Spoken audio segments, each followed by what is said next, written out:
All right, Farm Doctor back here again. Here we go. I laid more cardboard down and I took a lot of junk newspapers and brown refuse, as you can see there, just wetting them down. And once I have a nice wet environment for them, I think I'll just put a little topsoil on there. Actually, I can't even call this topsoil. This stuff that we got here is just clay and sand, no organic matter. I moved my compost pile again. Still very little in there. Occasionally I saw a worm, but not much today. I think I'm beginning to figure out this melnor sprinkler. I was pretty down on this company, but then I realized they said they had some sort of automatic water stoppage device that stops it if it rains too much.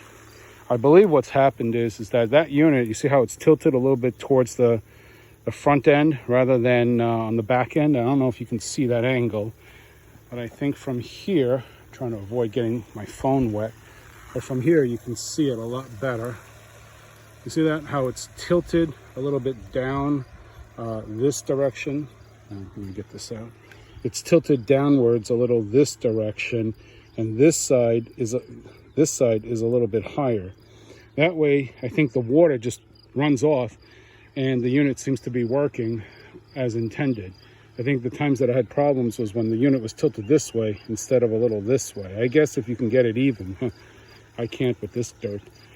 At any rate, so we're gonna try to let that compost down, hopefully get some more organic material into the ground, and then I'll have to cover some of this at some point in the near future, because as you can see, there's a lot of green growing now that I've started watering this place. Otherwise it all looked like that. This is what I started with, and you can see here's a sample of the material on the ground. Hard as a rock, dry as a bone, no organic material in there whatsoever. And so hopefully with this process I'm introducing some paper products. All of those things over there, they don't shine, in case you're wondering. None of that material is shiny.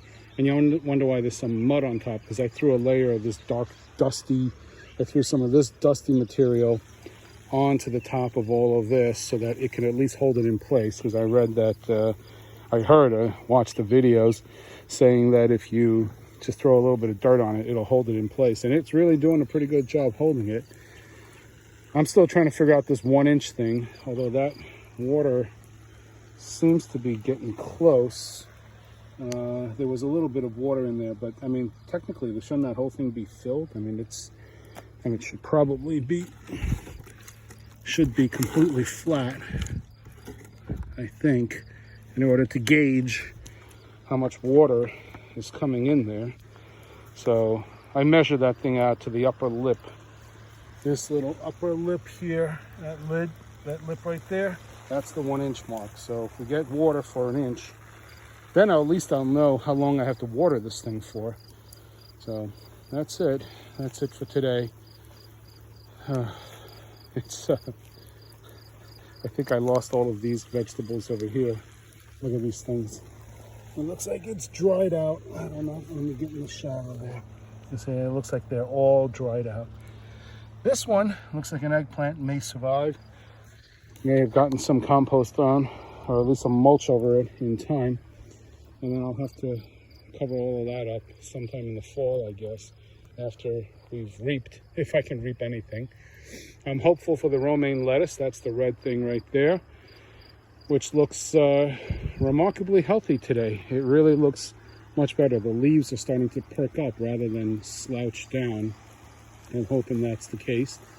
Those herbs seem to be doing okay. Those blueberry bushes in the background, we'll find out. I just mulched them the other day too, so hopefully they'll all survive.